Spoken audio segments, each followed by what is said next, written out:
The air in New Orleans doesn't just hang, it presses down on you, thick with the ghosts of last night's rain and the promise of tomorrow's. I could smell it from the staff dressing room, a tiny, breathless space behind the kitchen of the Blue Magnolia.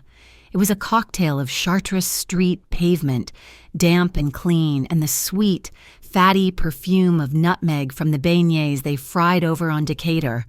You breathe that air in long enough, it gets into your blood. I leaned closer to the mirror, a flawed piece of glass that warped my reflection just enough to make me feel like a stranger. The lights around it were supposed to be charming, a string of tiny firefly bulbs, but they cast a sick yellow glow, perfect for hiding things. I dipped the sponge into the concealer palette, dabbing the thick, bright paste over the ugly bloom on my cheekbone. It was the color of a dying plum, a deep purple mottling into a sickly yellow at the edges. Brent had a heavy hand. He always said it was an accident. My uniform was a crisp white shirt and black trousers. I kept the collar buttoned to the top, even though the steam from the gumbo pots made the fabric cling to my throat and sweat prickled at my hairline. A flesh-tone bandage was wrapped tight around my left wrist, covering the other, more awkwardly shaped bruise. It was a neat little package of secrets. Eliza Voss, 24 singer of sad songs on Tuesdays and Thursdays, server of Sazeracs the rest of the week, and a very, very good liar. The bell chimed, a soft brassy sound that meant a new customer had arrived. I took one last look. The makeup was holding. The smile was in place. I was ready. The main room of the Blue Magnolia was my stage and my sanctuary. Delphine, the owner, kept it dim and intimate. All dark wood, deep blue velvet, and the glint of polished brass from the saxophones on the bandstand. Smoke, the legal kind these days, curled in the air, catching the low light and making halos around the patrons. I moved through the tables, my tray held high, a ballet of practiced efficiency. Smile, pour, take the order, disappear. Then I saw him. He was at table 9, the one tucked into the corner, half hidden by a potted palm and a reflection in the big, antique mirror that covered the back wall. Delphine had given me the signal earlier, a sharp, subtle tap of her finger to her temple. Important. That was all it meant. In this city, important could mean a city councilman, a visiting movie star, or a man who owned the docks. You treated them all the same with deference and a very steady hand. This man was the third kind. I knew it before I knew anything else. It wasn't just the suit, a beautiful thing made of sand-colored linen that probably cost more than my rent for a year. It wasn't the way his tie was loosened just so, a deliberate note of informality in an otherwise impeccable presentation. It was his stillness. The Blue Magnolia was a place of noise. Clinking glasses, low laughter, the mournful cry of a clarinet, but a pocket of absolute silence surrounded his table. He didn't demand attention. He commanded it by his sheer lack of movement. He just sat there, nursing a glass of amber liquid, and watched the room in the mirror. My phone buzzed in my apron pocket. I didn't need to look. It was Brent. His calls came in threes, rapid fire, an insistent demand for my attention. My heart gave a familiar, sickening lurch. I ignored it, pressing the side of my hip against the bar to muffle the vibration. Sazerac for 9. Antoine, the bartender, said, sliding the heavy crystal glass across the polished wood. The scent of anise and Peychaud's bitters hit me, the official fragrance of New Orleans nightlife. I picked it up. My hand was steady. It had to be. I navigated the tables, the phone buzzing again, a furious little insect against my skin. Brent, don't answer. That's how he was saved in my contacts, a warning to myself. As I approached the table, the man, Ciro Valente, though I wouldn't know his name for another 10 minutes, finally turned his gaze from the mirror to me. His eyes were dark, not black, but a deep, quiet brown that seemed to absorb the light around them. There was no menace in them. No overt threat, just an unnerving level of perception. It felt like he was looking past my skin, past the carefully applied concealer, and straight at the ugly truth beneath. I placed the Sazerac down on the crisp white linen, and that's when my body betrayed me. A tremor, born of exhaustion and the relentless buzzing in my pocket, ran up my arm. My fingers shook, just a little, but it was enough. The ice in the glass rattled, a tiny, shameful sound in the bubble of silence around his table. His eyes flicked down to my hand, then back to my face. He didn't smile. He didn't frown. He just watched. And in that moment, I felt more exposed than if I'd been standing there naked. He saw it. He saw the whole sordid story. I murmured, "Enjoy your drink, sir," and turned to leave. My face burning. My shift was almost over. I just had to make it through the next hour without falling apart. One more round of drinks, cash out, and then the long walk home, where Brent would be waiting, his temper simmering over 3 unanswered calls. "Waitress?" His voice was low, a soft rumble that cut through the club's noise effortlessly. I stopped, my back still to him. "You dropped this," he said. I turned around. There was nothing on the floor. Then he was holding his hand out, and for a terrifying second, I thought he was going to point out the tremor, to humiliate me. But his gaze was directed at my tray. In my haste, I'd nearly sent a small dish of olives skittering off the edge. As I reached to steady it, my body moved awkwardly. My sleeve, damp with sweat and condensation, slid up my arm just an inch. It was all it took. The edge of the bandage on my wrist was visible, but worse. So was the cluster of bruises just below it, finger-shaped, a perfect half-moon where a grip had been too tight. Before I could react, before I could pull my sleeve down and run, his hand shot out, not to grab me, but to steady the tray from underneath. His touch was firm, his wrist strong, yet surprisingly gentle.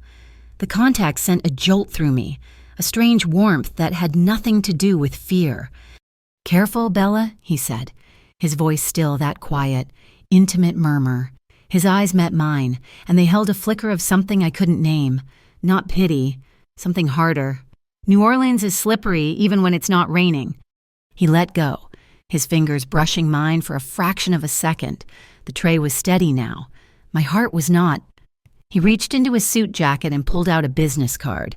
Placing it face down on my tray, it was thick, black and matte, the edges sharp and clean. "For your trouble," he said, though I knew it wasn't a tip.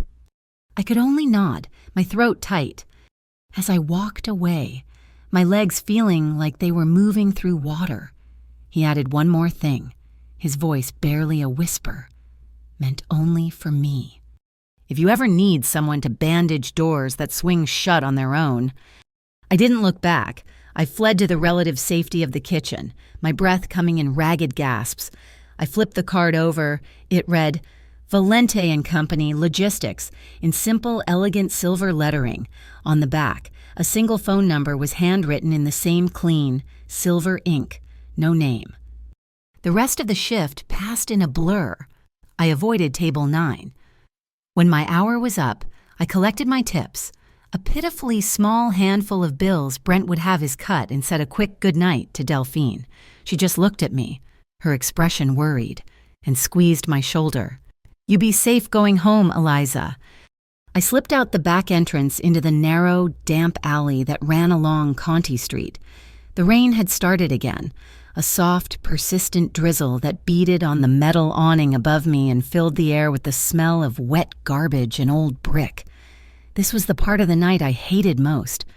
The alley was always dark, the street lamp at the end casting long, distorted shadows. And tonight, one of those shadows was waiting for me. Brent stood blocking the mouth of the alley, his broad shoulders filling the space. The light behind him turned him into a menacing silhouette. He wasn't alone. 2 other figures flanked him, guys from the boxing gym, both of them built like refrigerators.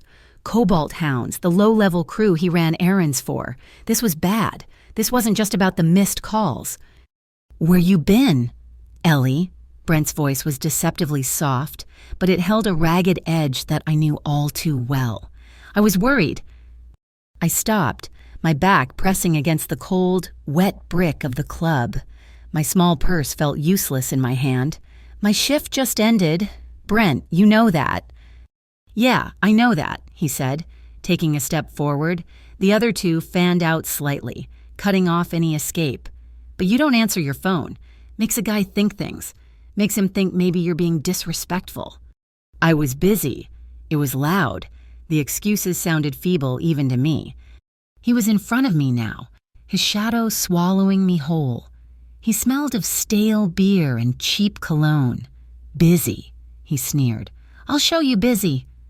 He reached for me. I flinched, turning my head, bracing for the inevitable. My eyes squeezed shut. I heard the scuff of his shoes on the pavement, the rain pattering on the awning, the frantic thumping of my own blood in my ears. But the blow never came. Instead, there was a new sound, the whisper of tires on wet asphalt, a low, powerful hum that seemed to absorb all other noise. I opened my eyes. A black SUV, sleek and polished and utterly without license plates, had glided to a stop at the end of the alley.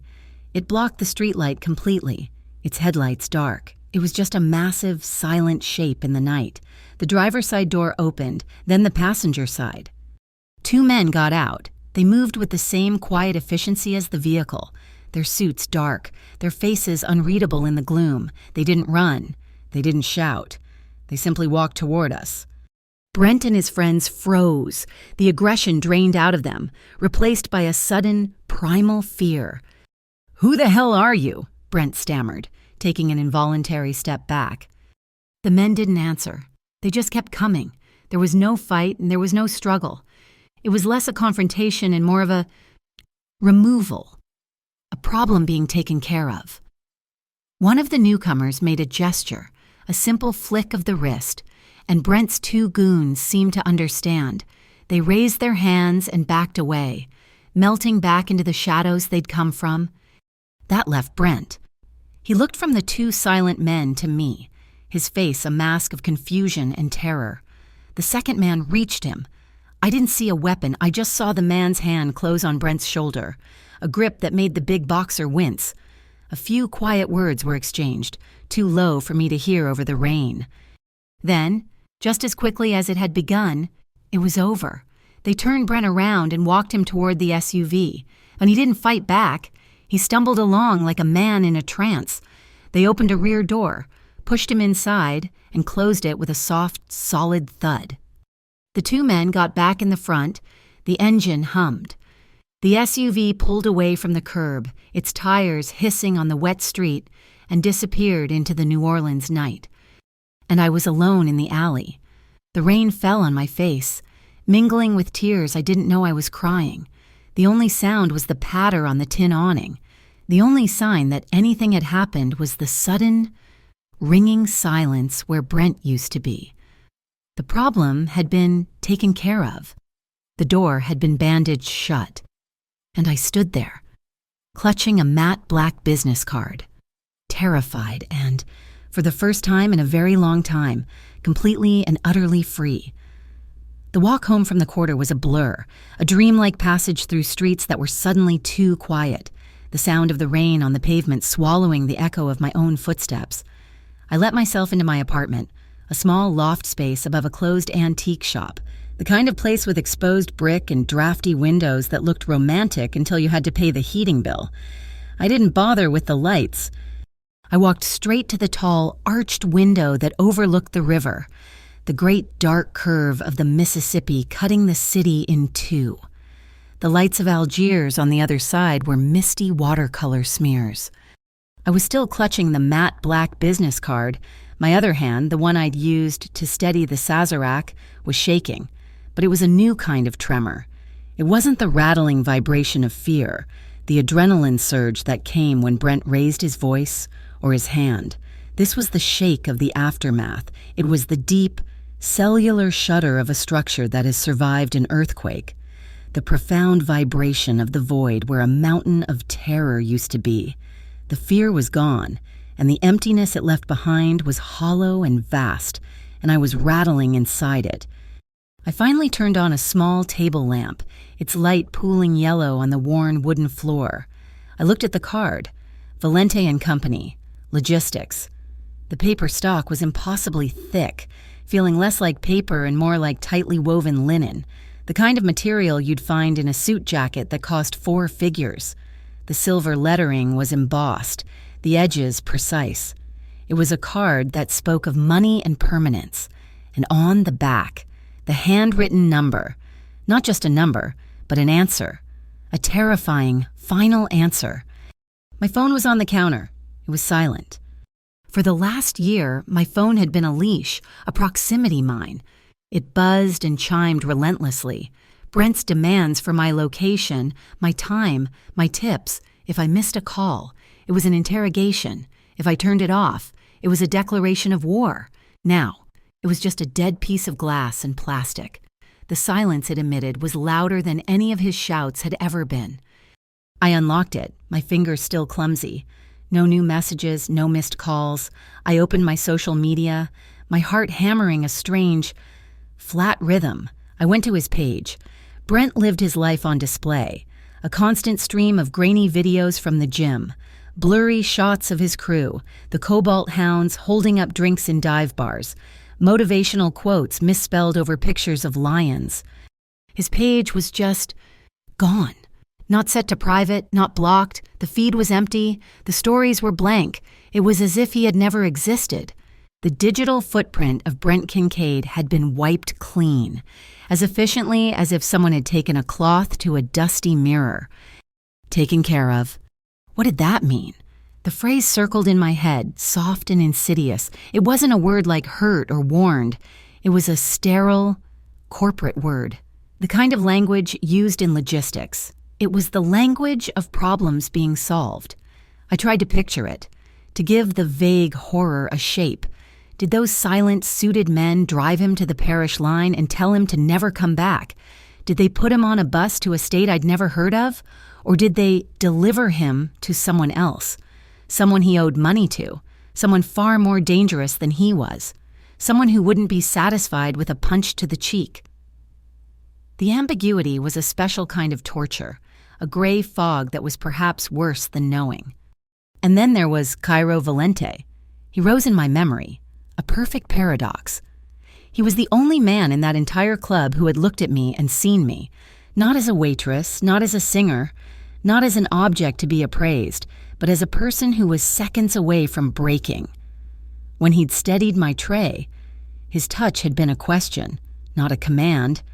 He had watched my sleeve fall, seen the map of my humiliation, and his response hadn't been predatory. It had been respectful. He was the most dangerous man I had ever met, and he was the only one who had ever made me feel safe, even for just a second.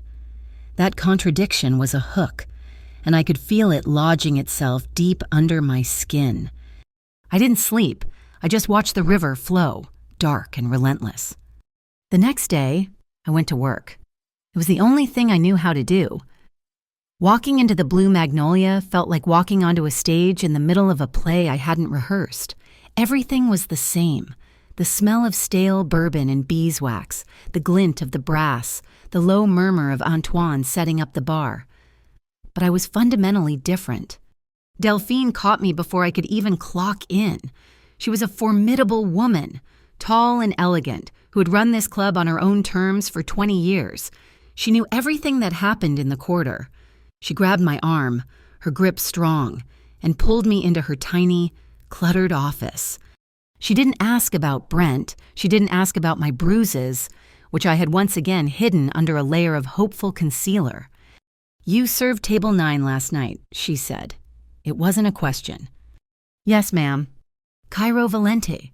She said his name, and it hung in the air between us, heavy as a shroud. "Eliza, you listen to me." Her eyes, usually warm and shrewd, were tight with a rare worry. "You don't get involved with those men. You don't get involved with the logistics people." She used the same word he had. "They are gentlemen. They are polite. They open doors and they steady trays. They are the kindest men in New Orleans." She leaned in, her voice dropping to a whisper that scared me more than Brent's yelling. "Until they are not, and you never see the not coming." I understand, Delphine," I stammered. "No, you don't," she said, cutting me off. "You're a sweet girl, and you sing like a broken heart. That's a dangerous combination around a man like that. Whatever you think he did for you, it wasn't a gift, it was a purchase, and he will come to collect. Stay away from him." She let me go, and I walked out onto the floor, her words echoing in my head. It was a purchase. That night, the club was slow. The house jazz trio was on the bandstand, running through their sound check. They were playing Do You Know What It Means to Miss New Orleans. The trumpet was muted, the notes long and mournful, full of a deep, aching loneliness. It was a question that seemed to hang in the smoky air, aimed directly at me. I wasn't sure if I missed anything. I just felt the hole in my chest, the space where Brent's heavy, suffocating presence had been. It was a raw, clean wound, and I didn't know what was supposed to grow there in its place. When I had a break, I went back to the staff dressing room, to that same flawed mirror. I looked at myself. Really looked. The bruises were still there. Faint yellow ghosts under the makeup, but the person looking back at me had changed. The apology was gone from my eyes. The constant flinching preparedness to be struck had vanished. My reflection was still. It was the stillness I had seen in Kiro Valente, and in the place of the fear, there was a question. It wasn't what happens next, it was why. Why me?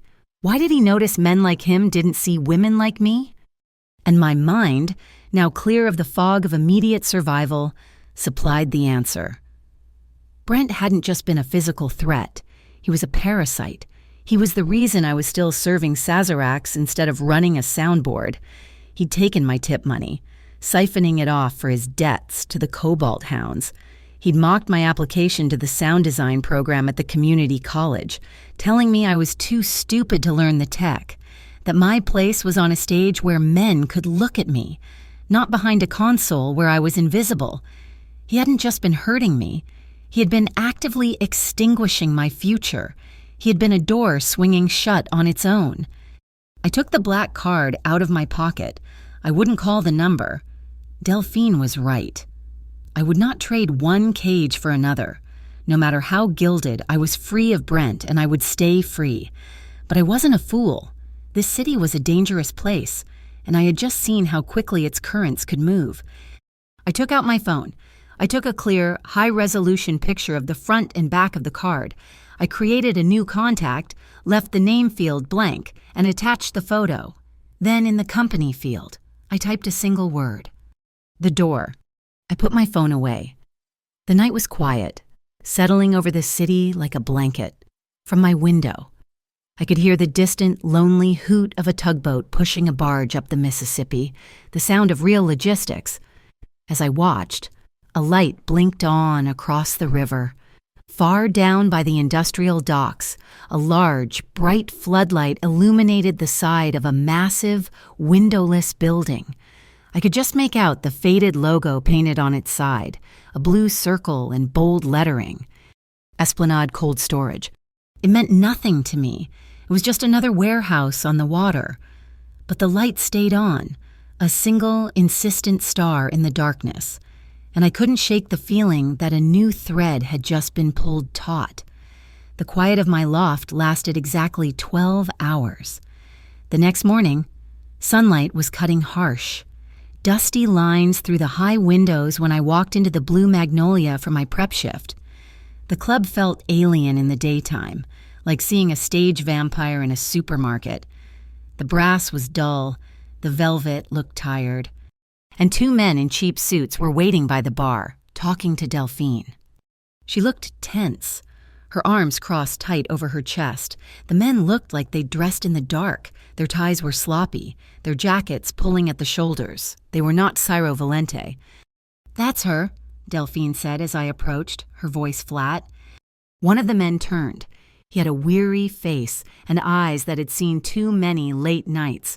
"Eliza Voss." "Yes." He flashed a badge, but it wasn't the familiar gold shield of the NOPD. It was silver, an unfamiliar crest I didn't recognize, with the letters T-Pit embossed on it. Tri-Parish Integrity Task Force, he said, as if that explained everything. The other guy, younger and jittery, just watched me. his hand resting near his hip. "We have some questions about your boyfriend, Brent Kincaid." The first man said, "When was the last time you saw him?" The air in my lungs went cold and still. This was it, the other side of the solution. I thought of the black card, the door. I thought of Delphine's warning, stay away from him.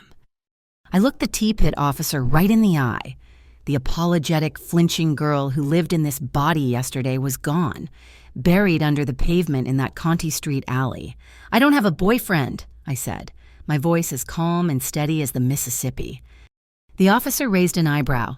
"Records show you filed a complaint against a Brent Kincaid 2 months ago. You dropped it." "I made a mistake. I ended things." "When?" "The day after I dropped the complaint." I lied. "I haven't seen him in weeks. Am I in some kind of trouble?" "Oh." "Everyone's in trouble, Miss Voss," the jittery one muttered, earning a sharp look from his partner. "Mister, Kincaid is a person of interest in an ongoing investigation," the first officer said, ignoring his partner. "It's related to a string of predatory debt collections. If you hear from him, you call this number." He handed me a standard-issue white card, a stark contrast to the black linen in my wallet. "I will," I said. They looked around the club, their eyes lingering on the expensive bottles behind the bar, as if the whole place were guilty of something. They didn't seem to know what else to ask. I was a dead end, a closed door. Finally. They nodded curtly at Delphine and left, the cowbell on the front door jangling loudly in the morning quiet. I let out the breath I hadn't realized I was holding.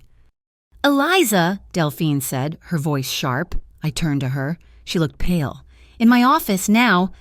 She didn't wait. I followed her back to the tiny room, the one that smelled of old ledgers and chicory coffee. She shut the door and leaned against it. "You're a terrible liar," she said. "I don't know what you're talking about." "Don't," she snapped. "I saw your face. Those T-pit clowns are barking up the wrong tree, but they're sniffing something. The word on the street is that the Marrow Street crew is making a play for the waterfront. They've been using the Cobalt Hounds Brent's little gang of thugs as their collection agency, and his gym as a drop point." My blood ran even colder. This was so much bigger than missed calls and stolen tips. "Brent was in over his head," she continued, her voice low and fast. "Way over, and now he's vanished, and a day later the task force is asking questions. This is not good, Eliza. This is the kind of trouble that doesn't just knock. It burns the whole building down." She gripped my arms. "I don't know what happened in that alley. I don't want to know. But whoever Brent was mixed up with, they're not going to care that you're just a waitress. They're going to see you as a loose end." "What do I do?" I whispered. "You keep your head down, you work your shift, and if anyone comes in here asking for you, anyone who looks like they don't belong, you don't talk, you don't make eye contact, you walk straight to the kitchen, out the back, and you run." Her phone rang, a shrill sound that made both of us jump. She looked at the screen, and her expression went from worried to exhausted. "Yes," she answered. She listened for a long moment, her eyes fixed on me. "Yes, she's here. Tonight, the whole section, of course." She paused again. "I understand. The yellow light. It will be done." She hung up and stared at the phone. "That was Kiro Valenti," she said, though I already knew. My heart was doing a slow, heavy drum roll against my ribs. "He didn't call for me," I said, almost a question. "No," Delphine said, her voice laced with a new kind of irony. "He called for me. He booked the entire banquet section, table 9 and the 2 on either side of it, 6 p.m. until close." She let out a dry laugh. "And he requested that you be the only one to serve them, said you understood the clientele. And he specifically requested I put a yellow bulb in the lamp over table 9. I didn't understand. "A yellow bulb." "It's an old theater trick," she said, looking at me with something approaching pity. "It's the most flattering light. It makes everyone look warm. It hides flaws, blemishes, bruises." That night, I felt like I was walking onto a different kind of stage. The blue magnolia was packed, the air thick with anticipation. The yellow light over table 9 created a small, golden island in the smoky blue of the club. I was terrified, but beneath the fear, there was something else. A strange, sharp curiosity. At 6 o'clock on the dot, he arrived. Cairo Valente moved like he had in my memory a column of absolute stillness in the center of the club's chaos. But tonight, he was not alone. Flanking him were 2 people who looked like they'd been carved from different stones. The man was older, in his 50s, with a magnificent head of salt and pepper hair brushed back from his temples. He wore a gray suit that was even finer than Cairo's, and he carried a thin, leather-bound portfolio. He looked like a university professor or a high-priced attorney, and his eyes, as they scanned the room, missed nothing. The woman was my age, maybe a little older. She was dressed simply, in black trousers and a silk blouse. Her dark hair was pulled back in a severe bun, held in place by a single, long, ornamental pin. Her face was sharp, intelligent, and utterly devoid of expression. The only remarkable thing about her was the tattoo visible on the inside of her right wrist as she adjusted her cuff, a complex, antique compass rose. Cairo took his usual seat at table 9, the one that watched the room in the mirror, the lawyer. Armand Bell sat opposite him. Opening his portfolio, the woman, Lenny Quell, took the end seat, the one that faced the front door. I approached, my tray held steady. Delphine's warning was screaming in my head. It was a purchase. "Good evening, gentlemen, ma'am," I said. Armand Bell gave me a polite, academic nod. Lenny Quell's eyes met mine for a fraction of a second, cold and assessing, like a camera taking a snapshot. Cairo looked up at me. The yellow light was indeed flattering. It softened the hard lines of his face and warmed his dark eyes. He didn't smile, but the tension in his shoulders seemed to ease. He didn't look at my face, at the fading bruise. He didn't ask if I was all right. He didn't mention the alley or Brent or the tea pit. "Eliza," he said, his voice that same low rumble, "you sing tonight." "Yes, sir, the 9:30 set." "Good." He leaned back. "I have a request. St. James Infirmary." I blinked. It was one of the darkest songs in the repertoire, a slow, agonizing blues ballad about loss and regret. Of course. "Your voice suits the shadows," he said. As if that were the highest compliment, he turned to Armand, and just like that, I was dismissed. At 9:30, I was on the bandstand. The light was hot. The microphone was cool in my hand. I could see their table, a golden tableau in the darkness. Cairo, listening. Armand reading his documents. Lenny watching the door. I sang St. James Infirmary. I poured every ounce of the last 48 hours into it. The fear, the void, the strange, cold relief. I sang for the death of the girl I had been. When I finished, there was a beat of stunned silence before the applause rolled in. Cairo didn't clap. He just raised his glass to me. A single, slow gesture. I went back to serving. As I was delivering a round of drinks, I saw them, 2 men, standing by the bar, near the entrance. They were the wrong shape for the club. They wore leather jackets. Their necks were thick, and they weren't trying to blend in. They were looking right at me. Cobalt hounds, Brent's friends. My stomach turned to ice. I saw Lenny Quell see them. Her hand, which had been resting on the table, moved slowly, deliberately, up to the ornamental pin in her hair. Her fingers brushed it, a light, testing touch. A sliver of polished steel glinted where the pin entered the knot of her hair. It wasn't an accessory, it was a tool. Cairo continued his conversation with Armand, not looking up, as if he hadn't a care in the world, but I saw his eyes in the mirror. He was watching the reflection of the men at the door. I tried to follow Delphine's advice, head down, to the kitchen, run. But I was paralyzed, my tray held in a white-knuckled grip. As I turned to retreat, a drunk at the table next to mine, a tourist in a loud shirt, reached out and grabbed my arm. "Hey, sweet thing, sing that sad one again." His hand closed exactly on the bandage covering my wrist. I flinched, a sharp, involuntary jerk, spilling bourbon onto my tray. Before the drunk could even blink, Ciro Valente was on his feet. He hadn't moved quickly, but it felt like he had teleported. 1 second he was at his table, the next he was standing over the tourist, casting a shadow that swallowed him whole. The entire club, the chatter, the music, the clinking of glasses, it all seemed to drop away, sucked into the vacuum of his presence.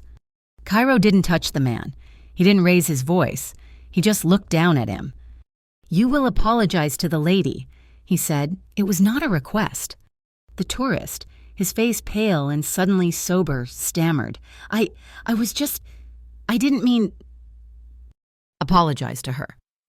"I'm sorry," the man said, looking at me, his eyes wide with fear. "I'm sorry, Miss..." Cairo held his gaze for 1 second longer. Then he turned to me, his expression softening just enough for me to see. He nodded once, giving me permission to leave. He sat back down. Armand Bell hadn't even looked up from his papers. Lenny's hand was no longer in her hair. The 2 men in leather jackets were gone from the doorway. The spell broke. The noise of the club rushed back in. I fled to the kitchen, my heart pounding so hard I thought it would break a rib. At the end of the night, after Cairo and his quiet associates had left, I went to my locker. It was empty except for my purse and a plain white envelope. My name wasn't on it. I tore it open. Inside was a thick stack of cash, hundreds. It was more than I'd made in a month of tips. Tucked into the fold was a small, square note, the same thick stock as his business card. 4 words were written in clean, silver ink. "Your money is your own." I stared at it, the paper shaking in my hand. He knew. He knew Brent had been taking my tips. He knew about the community college application. This wasn't a gift. It wasn't a purchase. It was an investment. He was clearing my debts, real and imagined. I left the club just after 2 stepping out into the damp, cool air. The Conti Street alley was empty, the shadows clean. I walked fast, my keys clutched in my fist. As I turned onto Royal, I heard it, the low growl of an engine. Too slow. A battered pickup truck, its headlights off, was pacing me from across the street. I crossed to the other side. The truck crossed, too. I started to walk faster, my blood turning to slush. This was them. Marrow Street or the Hounds, here to collect the loose end. I was a block from my apartment. I debated screaming, running. Then, from a side street I hadn't even noticed, a dark sedan slid out, its engine as quiet as the SUV that had taken Brent. It didn't speed, it just inserted itself between me and the pickup truck, blocking the street. The truck slammed on its brakes, its tires squealing. I saw Lenny Quell in the driver's seat of the sedan. She turned and looked at the truck, her face illuminated by her dashboard lights. She didn't wave, she didn't move, she just stared. I didn't wait to see the outcome. I ran. I bolted from my apartment door, fumbled with the key, and threw myself inside, locking the deadbolt behind me. I raced up the stairs to my window. Down on the street, the sedan was gone, the pickup truck was gone, the entire street was empty, as if nothing had ever happened. It was all clean, silent, and efficient. I was being protected. I was being watched. I was Cairo Valente's. 2 nights later, the air was so thick you could drink it. After my last set, I bypassed the stuffy dressing room and slipped out onto the small, wrought iron balcony that hung off the 2nd floor of the club, overlooking the Conti Street alley. Down here, the city's perfume was a potent brew, the sweet, almost funereal scent of the magnolia tree in the courtyard, the damp decay of old brick, and the lingering ghost of yesterday's rain. The wood of the railing was soft and slightly rotten under my palms, a familiar texture. This was my spot, the place I came to breathe when the smoke and the stories inside became too much. I heard the creak of the French door behind me and knew, without turning, who it was. He moved with a distinct lack of sound, a quiet that was more profound than silence itself. I felt his presence displace the heavy air. Ciro Valente stopped a full step away from me, leaving a deliberate, respectful space between us. He wasn't crowding me, wasn't using his size to intimidate. He was giving me the choice of distance, a courtesy so foreign it felt like a language I'd never heard spoken. He leaned against the railing, his gaze not on me, but down into the shadowed alley where my life had irrevocably fractured and reset itself. "I had Armand look into the community college," he said, his voice a low counterpoint to the distant wail of a saxophone from somewhere on Bourbon Street.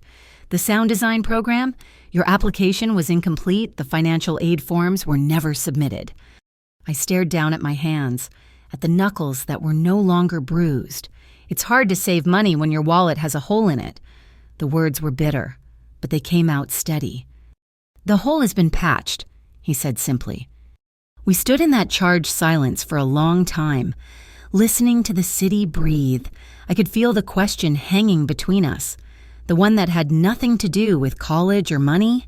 It was about what happened next, about what his intervention, his protection truly meant. He finally turned his head, and in the dim glow from the club's windows, I saw the seriousness in his eyes. "I will not touch you, Eliza," he said, his voice quiet but absolute. "Not unless you nod." A strange, watery laugh escaped my lips. It was a brittle sound. That's the first time anyone has ever asked for my consent like they're asking for a song request. A flicker of something pain, maybe, or memory crossed his face. It was gone as quickly as it came. "My mother," he said, his voice dropping even lower, "spent 10 years married to a man with heavy hands. She ran with nothing but me and the clothes on her back. I learned early what a hand is for, and what it is not for." He looked at his own hands, resting on the railing. They were strong, capable. The kind of hands that could steady a tray or sign a death warrant. I have a deep dislike for hands that are used for taking. His admission settled into the space between us, warming it, chasing away some of the night's chill. He wasn't just a powerful man flexing his muscle. He was a boy who remembered his mother's fear. He was a man who saw that same fear in my eyes and hated it on a personal, fundamental level. It was a purchase, Delphine had said. But this didn't feel like a transaction. It felt like an allegiance. A sudden breeze, cool and damp from the river, swirled up the alley. It caught a loose strand of my hair, whipping it across my cheek, sharp and sudden like a tiny sting. I reached up to push it away, but his hand was there first. He moved slowly, with an almost agonizing grace. His fingers didn't touch my skin. He simply caught the strand of hair, his touch as light as a moth's wing, and tucked it gently behind my ear. His hand hovered there for a moment, a breath away from my face, giving me all the time in the world to pull back, to flinch, to say no. I held his gaze, and in that shared look, I gave him my answer. I nodded. He closed the distance between us, but the deliberation didn't stop. This wasn't a man driven by sudden passion. This was a man acting on a considered decision. His shoulder brushed against mine, a soft, solid point of contact. His hand, the one that had just tamed my hair, slid down to cup the back of my neck, his thumb stroking the sensitive skin there. A silent question. I leaned into the touch. A silent answer. He didn't crush his mouth to mine. It wasn't a kiss of possession or of conquest. It began with our hands. He brought his free hand up to meet mine, our palms pressing together, fingers slowly, tentatively intertwining. It was an introduction, a formal greeting between two people who had already seen the ugliest parts of each other's worlds. Only then did he lean in. His breath was warm, and it smelled of the sazerac he always drank, bitter orange and something clean, like anise, mingled with the faint, sweet scent of the powdered sugar that perpetually dusted the French Quarter air.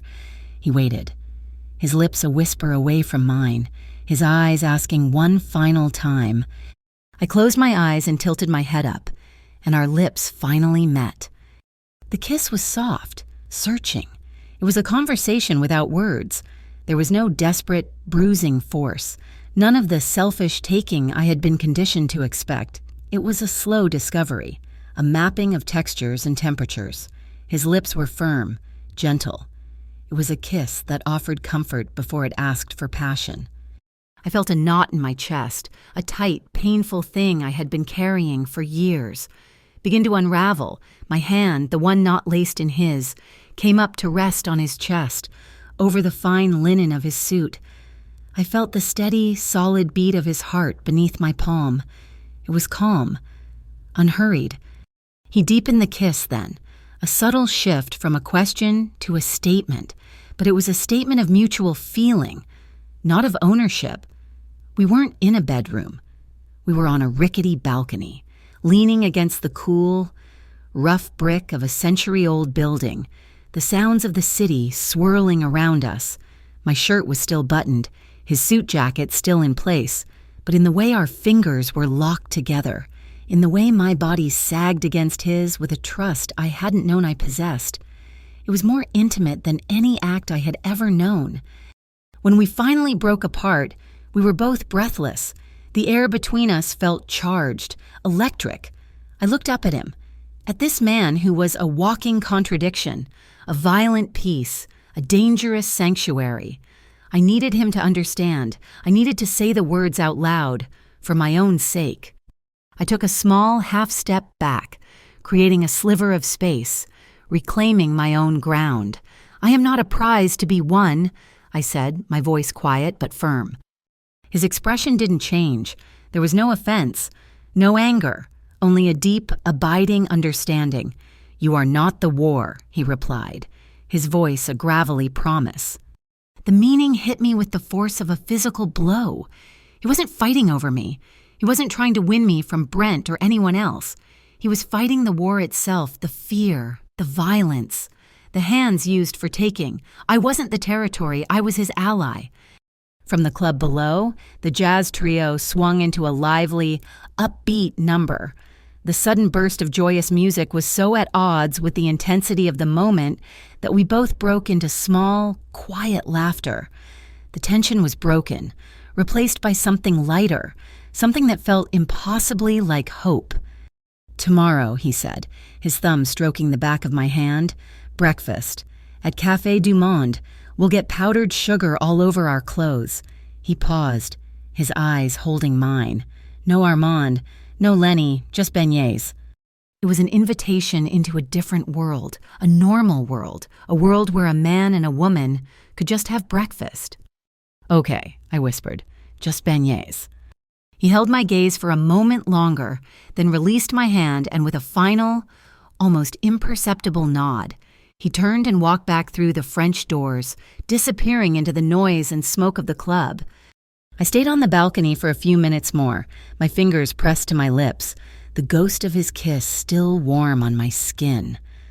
When I finally turned to leave, I saw him exit the club's main entrance below and walk down the street, alone. As he passed under a streetlight, another figure detached itself from the shadows of a deep doorway across the street.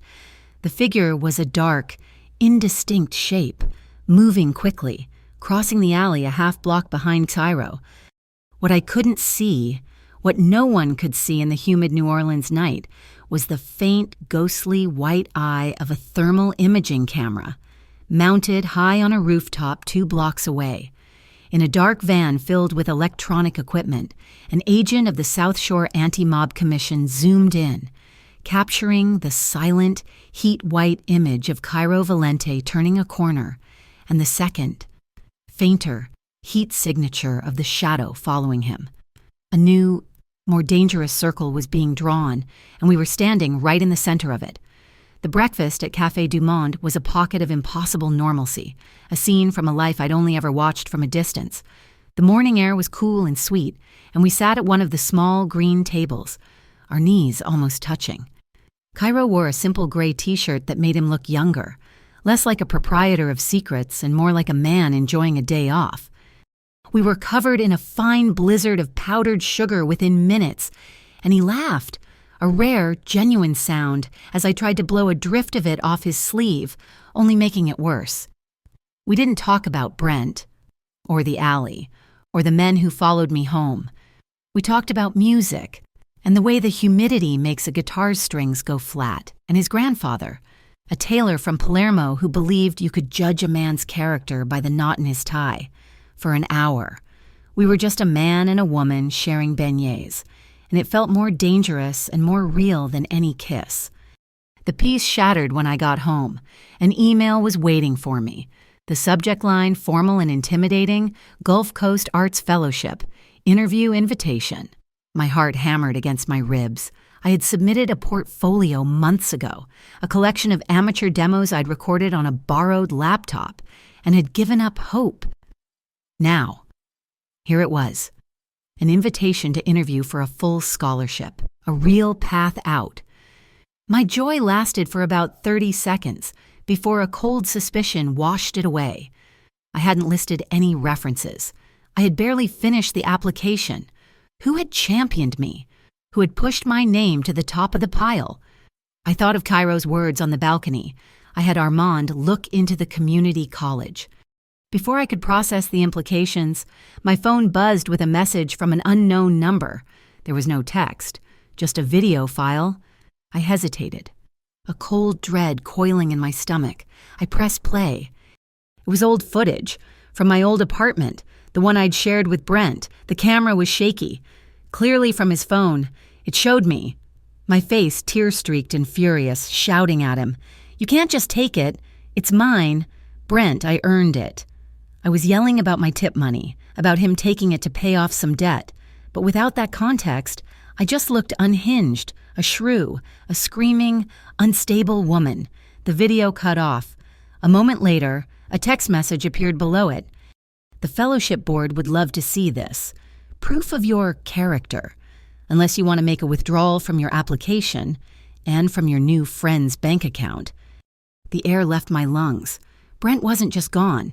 He was a ghost with a data plan, reaching out from whatever digital purgatory Cairo had sent him to. This was his weapon, not his fists, but my own voice, my own pain, twisted into a tool to ruin me.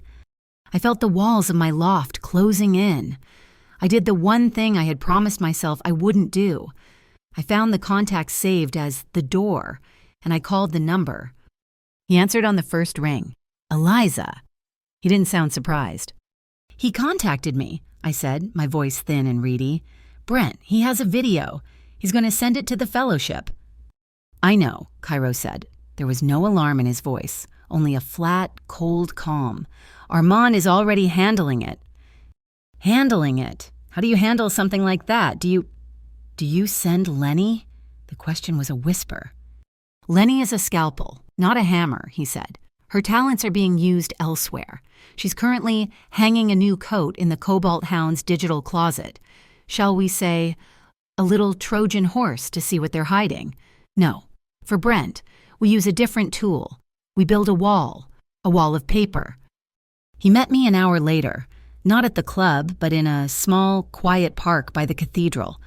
Armand was with him, the silver-haired lawyer looking completely at ease on a park bench, his leather portfolio open on his lap. "Mr. Kincaid is a desperate man," Armand said, his voice the calm, measured tone of a lecturer, "and desperate men make mistakes. Our information suggests he's being squeezed by the Marrow Street crew. They believe he's an anchor, that he's holding a phone with encrypted data on all their debtors. They want it. He's stalling, trying to use you as leverage to get cash." "So you're going to pay him?" I asked, horrified. "Absolutely not," Cairo said, his eyes fixed on a group of pigeons pecking at the flagstones. "Paying him would validate his power. We are going to dismantle it." Armand tapped a neatly organized stack of documents. "Mr. Kincaid's gym is financed through a series of small business loans, all co-signed by shell corporations that, if you trace them back far enough, are controlled by Marrow Street.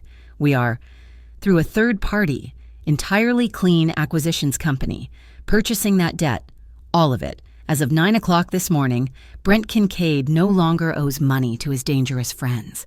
He owes it to a legitimate financial entity that will enforce its contracts to the letter of the law. We will freeze his accounts. We will audit his books. We will bury him in legal filings." I stared at them. This was what he meant by a paper wall. It was bloodless, legal, and utterly ruthless. At the same time, Armand continued, we've received word through a discreet source at the Bayou Financial Crimes Directorate that there is a leak within the T-pit. Someone on the inside has been selling raid schedules to Marrow Street, which is why they always seem to be one step ahead. It makes the task force unreliable. As if on cue, my phone rang. It was Delphine. Her voice was shaking. Eliza, you need to see this. I met her at the club's back entrance. She was holding a plain manila envelope. Inside was a single photograph of the blue magnolia and a book of matches from a cheap hotel. Scrawled on the back of the photo were 5 words. If the songbird sings, it burns. I felt sick. This wasn't just about me anymore.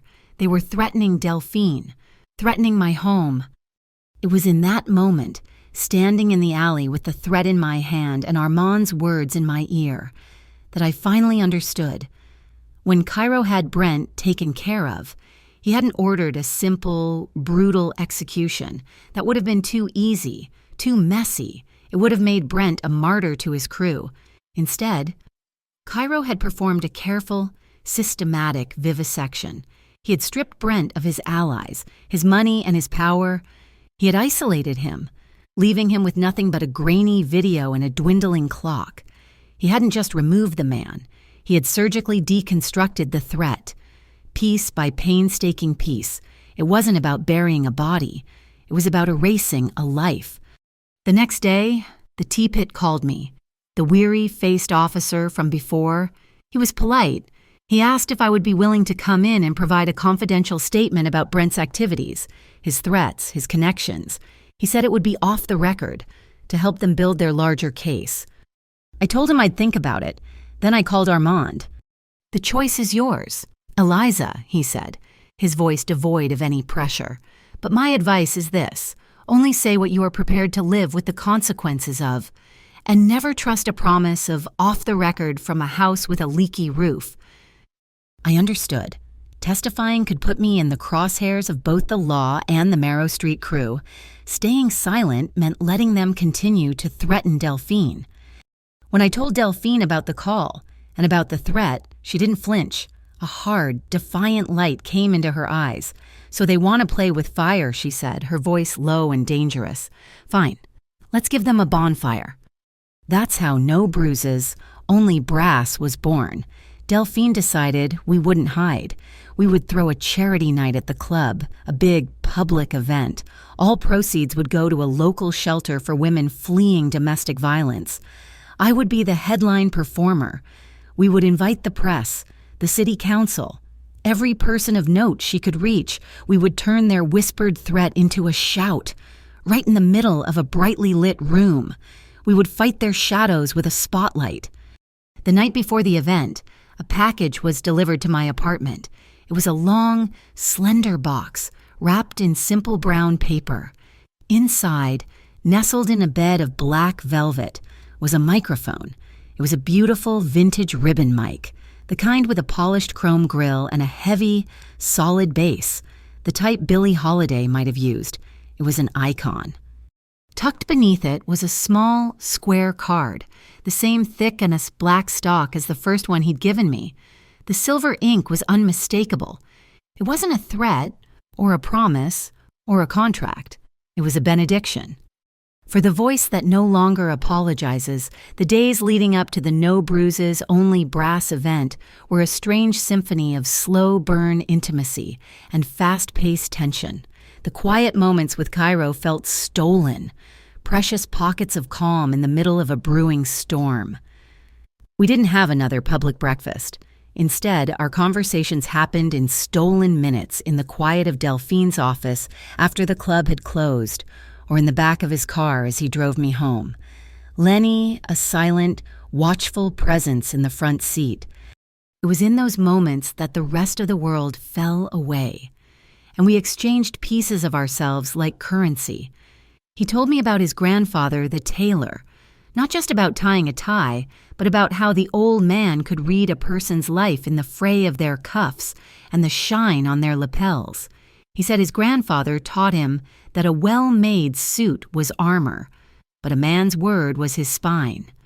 In return, I found myself telling him things I'd never told anyone. I told him about the first time I ever stood in front of a real microphone at a high school talent show, how my knees had knocked together so hard I was sure the audience could hear it, and how I'd forgotten the first 2 lines of the song. I told him how I'd almost run off the stage, but then I'd found a single, kind face in the crowd, a teacher, and sang the rest of the song just to her. I explained how I'd learned to survive on stage, not with bravado, but with a thin, brittle smile that kept the terror at bay. "You don't have to smile like that anymore," he said, his voice soft, as we sat in his idling car outside my apartment. We'd taken to holding hands during these conversations. It was an unconscious gesture now, a natural point of contact. His hand was large and warm around mine, and the strange, silver ring he wore, shaped like the delicate skeleton of a fish, would press against the back of my hand. It felt less like a piece of jewelry and more like a symbol, a silent commitment to navigating these dark, deep waters together. The first wave of the counterattack came not as a bang, but as a bureaucratic whimper. It was a Tuesday afternoon. Delphine called me, her voice tight with fury. "They're here," she said, "the South Shore Anti-Mob Commission. A surprise inspection of our liquor license. They're pulling bottles off the shelves, checking inventory against invoices from 5 years ago. This is harassment, pure and simple."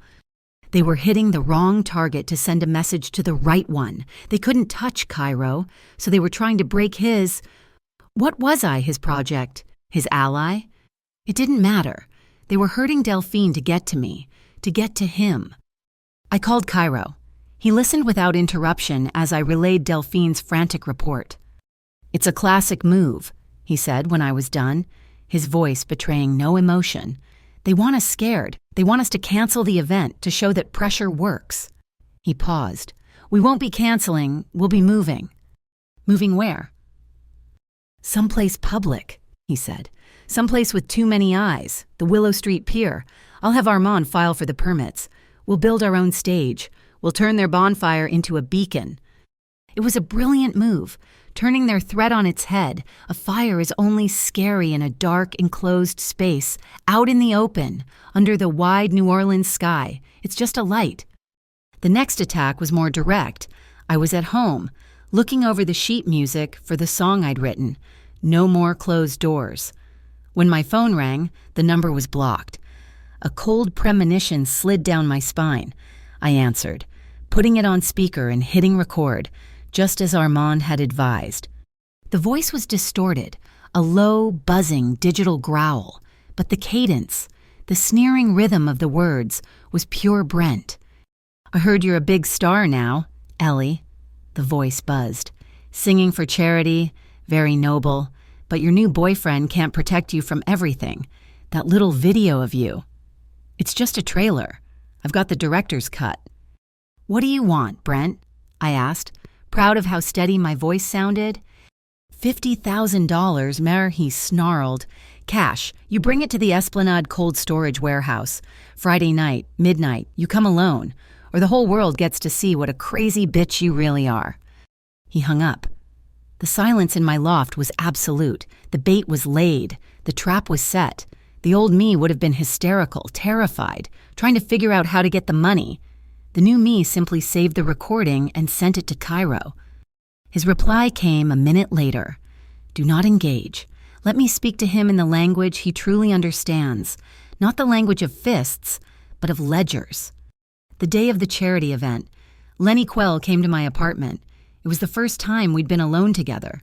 She was just as severe and silent as she'd been in the club, but in the bright light of my loft, I could see the intelligence that burned behind her stoic expression. She didn't come with a weapon. She came with a map. She unrolled a large, detailed satellite image of the Willow Street Pier and the surrounding blocks onto my kitchen table. It was covered in colored lines and symbols. "This is a shadow map," she said, her voice crisp and professional. "A map of how to be a ghost." She pointed with a long, elegant finger. "The green lines are primary escape routes. Clear lines of sight, multiple exits. The yellow are secondary, slower, more cover. The red X's are dead zones. No exit, poor lighting, blind corners. You never go into a red X. She then pointed to a series of blue circles. These are city cameras. We know which ones are active, which are decoys, and they're fields of vision. You stay out of the blue cones. For an hour, she walked me through it. She showed me the timing of the traffic lights, the location of storm drains, the weakest points in the perimeter fencing. It was a ballet of urban warfare, a choreography of survival. I, who had only ever learned harmonies and chord progressions, was now learning the rhythm of evasion, the counter melody to a threat. I was learning to be Lenny's duet partner, to sing the second part of a song about staying alive. That night, hours before the event was set to begin, I found myself on the balcony of the Blue Magnolia one last time. It felt like saying goodbye to an old friend. The air was cool, the scent of magnolias heavy. Cairo found me there, just as he had before. He came and stood beside me, our shoulders brushing, a familiar, comforting weight. We watched the last of the evening light fade from the sky, the clouds turning a bruised purple. "Are you scared?" he asked quietly. "No," I said, and I was surprised to find it was the truth. I'm ready." I turned to face him. The silence between us was different this time. It wasn't charged with the discovery of a first kiss. It was deeper, calmer, an understanding that had been forged in shared strategy and whispered confessions. He had armed me with microphones and maps. He had shown me how to fight with light and with paper. I was the one who moved first. I raised my hand and placed it flat on his chest, right over his heart. The steady, slow rhythm from before was there, a reassuring beat beneath the fine fabric of his shirt. I looked up into his eyes, and I didn't wait for him to ask. I didn't wait for a nod. I stood on my toes and drew him down to me. The kiss was a confirmation. It was deeper than the first one, more certain. There was no hesitation, no searching. It was a kiss that said, "I am here. I choose this. I am not afraid." His arms came around me, pulling me flush against him. One hand splayed across the small of my back, the other tangled in my hair. His suit jacket, a beautiful dark wool, slid from his shoulders and fell onto a nearby chair with a soft whisper of fabric. My back was against the cool, familiar wood of the balcony door. Every point of contact was a verse in a poem about trust. His warm breath, the searching pressure of his lips, the way his fingers traced the line of my collarbone, a delicate, reverent touch. It was intense, a rising tide of feeling that threatened to pull us both under.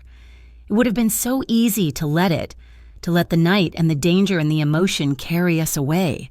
But just as the heat began to build into a fire, he eased back.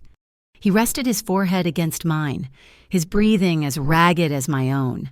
His eyes, when they opened, were dark and heavy with a desire he was deliberately holding in check. We stood there for a long moment, catching our breath, a small, shared laugh escaping our lips. It was a laugh of relief, of acknowledgement, of a line reached, but not crossed. He tucked a strand of hair behind my ear, his touch impossibly gentle. "When you want to continue," he whispered, his voice thick. "You tell me. It doesn't have to be tonight." He smiled, a slow, sad, beautiful smile. "I have all the other nights." The legal chessboard, Cairo's paper war, was set in motion, and the pieces began to move with a speed that left me breathless. The day after the Willow Street Pier was announced as the new venue, the South Shore Anti-Mob Commission vanished from Delphine's life. They didn't just suspend their inspection, they evaporated. I found out why in Armand Bell's office. I had never been to his firm. It was on Poydras Street in a high-rise tower of smoked glass and steel that hummed with the silent, refrigerated air of serious money. The office smelled of old leather, lemon oil, and the dry, papery scent of contracts. Cairo was there, standing by the floor-to-ceiling window, looking down at the city spread out like a map. He looked as out of place and as perfectly comfortable as a panther in a boardroom. The SAMC backed off. Eliza, because they received a very polite, very detailed letter from us, Armand said, sitting behind his massive mahogany desk. He steepled his fingers. It outlined our intent to file a civil suit against the commission itself and 3 of its ranking officers for state-level harassment and commercial interference. We attached affidavits from 3 other businesses they've inspected in the last year, all of whom, coincidentally, have ties to Cairo's competitors. He smiled, a thin, bloodless expression. It seems they don't appreciate having their own tactics used against them. This was the language of his war, not fists, but filings. But the paper wall has more than one layer, Armand continued. He slid a thin file across the desk. Thanks to Miss Quell's digital exploration, we found the leak at T-Pit, a Detective Miller. He's been on the Marrow Street crew's payroll for a year. He was Brent's coordinator, feeding him information, promising him protection, and selling the T-Pit's raid schedules to Marrow Street. So you're, reporting him, I asked. Reporting him would be messy, Cairo said, his voice quiet, his back still to me. It would start an internal investigation that would be buried in committee. No, we are trading him. Armand nodded. Which brings us to you, Eliza. The law requires its own sacrifices. The district attorney's office, the real one, the lakefront prosecutor's office. Not the T-Pit wants a statement from you. They are building a case, and they need a credible victim. An hour later, I was in a different sterile room, this one downtown. Armand was with me, acting as my counsel. A sharp-eyed prosecutor named O'Connell, a woman who looked like she ran on caffeine and impatience, sat across from me, a digital recorder on the table. Miss Voss, she said, we are not interested in rumors. We are not interested in Mr. Valente. She said his name with a careful neutrality. We are interested in Brent Kincaid. I want you to tell me, for this recording, every threat he has made against you, financial or physical. I want to know about the video. I want to know about the extortion. And so I talked. I played the recording of Brent's ransom call. I described the video, the threats against my fellowship. I spoke only of what he had done to me. A tight, factual narrative of coercion and fear. I never mentioned the alley. I never mentioned the black SUV. I never mentioned Cairo. I was, as far as this room was concerned, simply a woman being blackmailed by a violent ex-boyfriend. When I was done, O'Connell switched off the recorder. Thank you, Miss Voss, she said. Your statement gives us the leverage we need. The leverage was part of the final, suffocating squeeze. Brent was now being attacked from every possible angle. Armand's paper wall had become a shrinking prison. The shell company that held the debt on his gym had frozen his accounts.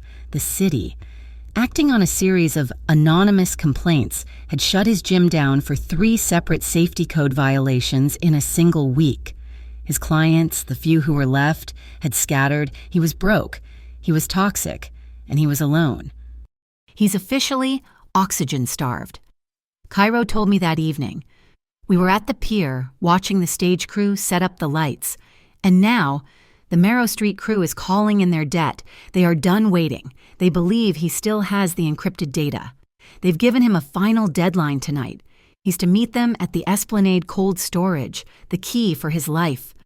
But he doesn't have the key, I said, remembering Lenny's work. No, he doesn't, Cairo agreed. Lenny made a copy before she wiped the original. He has nothing to trade. He's a dead man. But Armand had one last card to play. Desperate men sometimes see reason, he said. He was on his phone, pacing the edge of the pier. I'm speaking with our contacts at the Bayou Financial Crimes Directorate. We are offering Brent Kincaid an exit. I stared at him. You're helping him? We are using him, Armand corrected. The BFCD wants the Marrow Street crew more than they want one broken-down boxer. We are offering a trade. Brent hands over his testimony against Detective Miller the T-Pit leak, and in exchange, the Lakefront Prosecutor's Office will offer him full witness protection for his testimony against Marrow Street. He walks away, disappears into the federal system, and we get a clean house. It was a staggering move, a complete solution.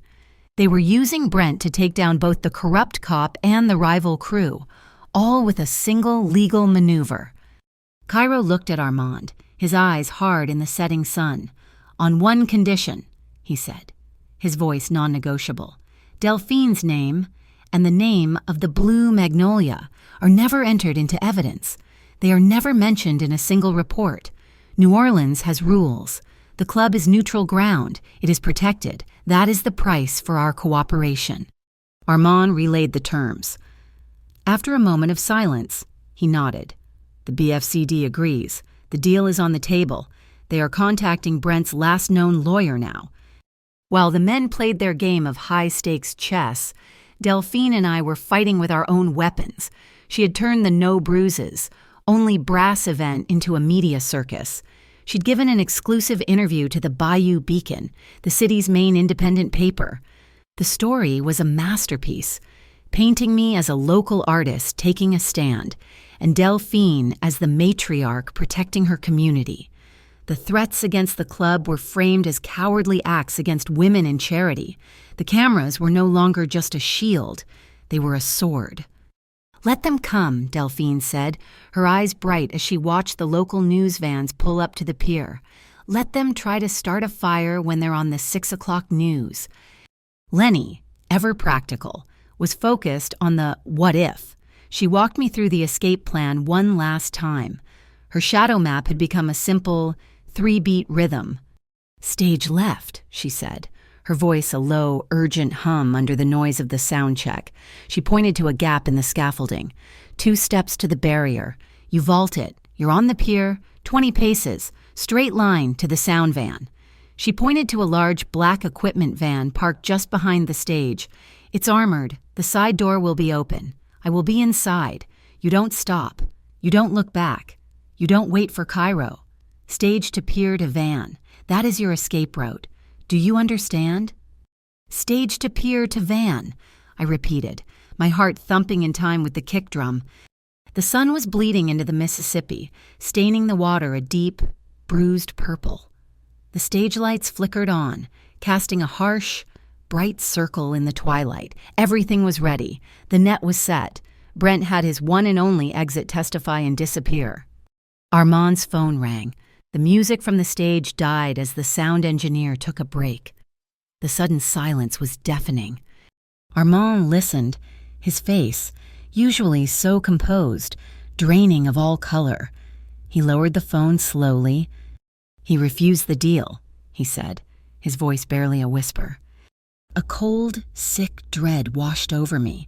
Cairo, who had been watching the crowd gather, turned to me, his eyes dark with a terrible, sudden clarity. "He's not taking the exit," Cairo said, his voice flat. "He's not going to Esplanade to die. He's not going to the BFCD to live." I looked at the stage, at the bright, empty circle of light where I was supposed to stand, at the news cameras aimed right at it, and I knew. "He's coming here," I whispered. Cairo nodded, his jaw tight. "He's lost everything. The gym, the money, his crew. He's a cornered animal, and he thinks you're the one who cornered him. He has nothing left to lose. He's no longer a problem to be managed." He looked at the stage, and then at me. "He's a bomb, and he's aiming for the spotlight." The trumpet note was a silver thread, cutting through the thick, humid air off the river. It hung there for a beat, lonely and mournful, before the upright bass kicked in, a rhythm like a slow, steady heartbeat. That was my cue. I walked out onto the temporary stage, my heels clicking on the rough plywood. The vintage microphone Cairo had sent me was heavy and cool in my hand, a solid anchor in a swirling sea of adrenaline. The hot white lights hit me, blinding me to the crowd beyond the first few rows. I looked down at my left wrist. The skin was bare, pale, with the faintest yellow shadow of a healing bruise, but it was my own. I hadn't covered it.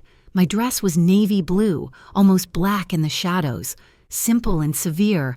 I felt utterly exposed, and for the first time in my adult life, I wasn't afraid of it. I scanned the periphery. It wasn't in the front row, not playing the part of the benefactor. It was exactly where he said he would be, at the edge of the light, half hidden by a stack of amplifiers, a silent silhouette against the dark water. He wasn't watching me. He was watching the crowd, his gaze sweeping the perimeter. He was giving me the stage, but he was guarding its borders. He saw me find him, and his head gave the slightest, almost imperceptible nod. Breathe. Sing. I turned back to the mic. The bass line thrummed through the soles of my shoes. I opened my mouth and sang the song I had written in my drafty loft, No More Closed Doors. My voice trembled on the first note, then it caught. Locking in with the music, I poured everything into it, the fear, the rage, the impossible, terrifying hope. I sang for the girl who used to hide, and I sang for the woman who was refusing to run. I was halfway through the second verse, my eyes closed, lost in the music, when the sound shrieked a deafening blast of feedback that made the crowd recoil. The music stuttered and died. I opened my eyes. Brent Kincaid had burst through the plastic barrier at the side of the stage. He looked like a man who had been pulled from a wreck. His eyes were wild, bloodshot, his face covered in a ragged beard. He wasn't the preening bully from the gym. He was the cornered animal Cyro had described. He lunged and ripped the microphone from my hand, the heavy stand crashing to the plywood.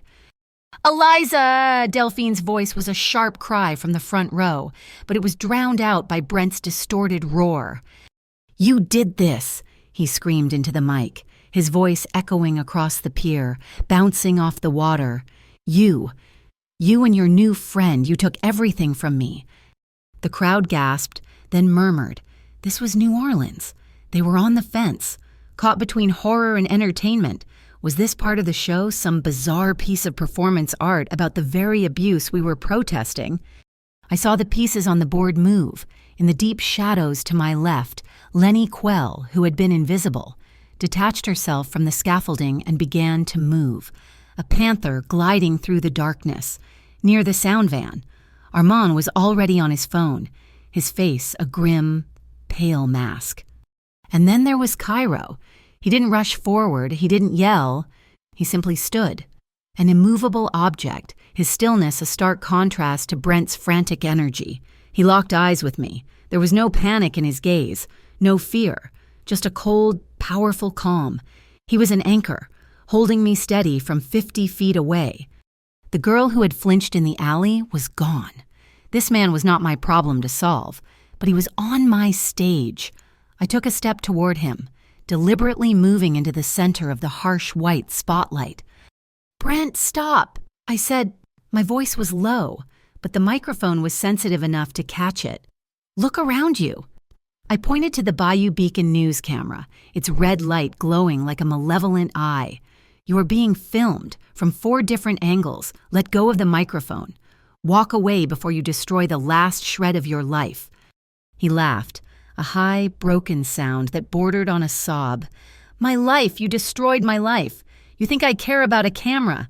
He dug into his jacket pocket, his hand shaking violently. He pulled out his phone. "I've got my own camera. Let's show them.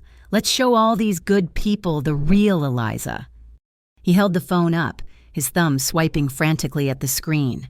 "Here it is. Here's the crazy bitch I had to live with." He stabbed his thumb at the play button. Nothing happened. He hit it again, his face crumbling in confusion. The screen was black. A small file not found error message flashed, illuminated by the stage lights. Lenny's digital ghost, the Trojan horse. His last weapon had just turned to dust in his hand. It was right here," he whispered, his voice cracking. He looked up from the dead phone, his wild eyes finding mine. The confusion vanished, replaced by a final, horrifying wave of pure, animalistic rage. He had truly, finally, lost everything. "You," he growled. I stood my ground. The music was gone. The crowd was gone. The world had shrunk to the few feet of plywood separating me from the man who had defined my life by his violence. "I am done," I said, my voice clear and carrying over the silent pier, apologizing for being alive. The silence that followed was absolute. The audience finally, definitively, understood. This was not a performance. That was when he snapped. The bomb went off.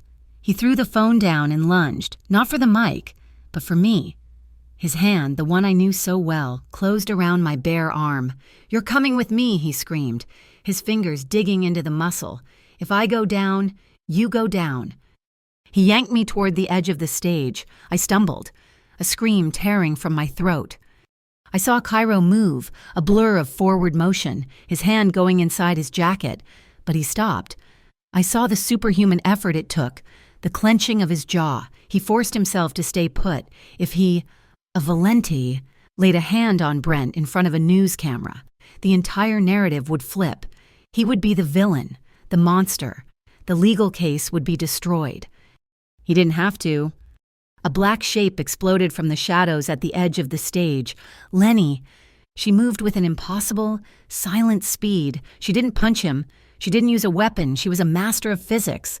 She ran low, striking the side of his knee, destabilizing his base. As he buckled, she used his own forward-pulling momentum against him, hooking an arm around his neck and pivoting. It was a clean, brutal, and completely silent takedown. His grip on my arm was broken, and he hit the stage with a sickening thud, the air driven from his lungs in a single, desperate gasp. It was over in a second. And then, it wasn't, "Well, look what we got here." The voice was new. It was cold, amused, and it came from the darkness at the side of the pier, from the gangway leading up from the water. 3 men. They were not Brent's disorganized friends. They were hard, dressed in Marrow Street colors, and they had come here for a different reason. They had been waiting for Brent at the Esplanade cold storage. When he didn't show, they had come to the next logical place. They saw Brent on the ground, Lenny standing over him, and me, the prize. Lenny didn't hesitate. She didn't engage them. Her priority was not the fight, it was me. She shoved me, hard, toward the back of the stage, into the darkness behind the drum riser. "Van now," she screamed, the first time I'd ever heard her raise her voice. At the exact same instant, from the back of the pier, Cairo gave his signal. It wasn't a shout, it was a click. Whump! The entire pier was suddenly, violently, illuminated. Massive floodlights, the kind used in construction, snapped on from the scaffolding, bathing every corner in a harsh, shadow-killing white light. The night was gone, vaporized. The 3 Marrow Street men froze, hands halfway inside their jackets, blinded and exposed. The Bayou Beacon camera, its operator acting on pure instinct, swung around and captured them in perfect high definition. Sirens. They weren't distant, they were here, at the pier entrance. 2 patrol cars from O'Connell's Lakefront Prosecutors Task Force and a van from the non-corrupt unit of the South Shore Anti-Mob Commission swarmed the entrance. They hadn't been coming for the show. They had been staged and waiting, tipped off by Armand that a public disturbance involving known criminals was highly likely. It was a perfect trap. Checkmate. The stage flooded with uniformed officers, the Marrow Street crew, caught in the open, armed, at a public event, put their hands up. And then there was Brent. He was still on his knees, gasping for air. An officer hauled him to his feet, yanking his arms behind his back, the click of the handcuffs loud in the sudden silence. It was over, for real this time. Brent looked past the cops, past the blinding lights, his eyes finding me as I stepped out from behind the drum kit. The rage was gone, the panic was gone. All that was left was a deep, bottomless, and profound confusion. He looked at the officers, at the bright white lights, at the news cameras recording his shame. He had come here for a final, dark confrontation. He had expected an alley fight, the kind of brutal, physical conflict he understood. He had expected Cairo to send silent men in a black SUV. Instead, he had been dismantled by a microphone, a financial ledger, a jammed signal, and a wall of light. He hadn't been taken care of by the darkness. He had been executed by the spotlight. He just stared at me, bewildered, as they pushed him toward the car. A problem, finally, and publicly, solved. The red and blue lights painted the pier in frantic, strobing flashes, turning the scene into a surreal nightmare. Police officers were moving with a grim efficiency, securing the 3 Marrow Street men, their hands cuffed behind their backs, their faces sullen and shocked at having been caught in such a perfect, illuminated trap. I watched as 2 other officers pulled Brent to his feet. He was done fighting. The raw, animalistic rage had evaporated, leaving behind a hollow, bewildered shell. He looked like a man who had just woken up from a long, violent dream and didn't know what city he was in. The crowd was silent, 1,000 cell phones held aloft, recording the aftermath. The music had stopped, and the only sound was the crackle of police radios and the distant hum of the city. My hands were shaking so hard I could barely hold the heavy, vintage microphone. Then, Delphine. She ascended the stage steps, her face a mask of iron and indignation. She walked not to me, but to the microphone stand Brent had knocked over. She righted it, her movements calm and deliberate, and tapped the grill. It was still live. "Well," she said, her voice booming across the suddenly silent pier. A few nervous laughs answered her.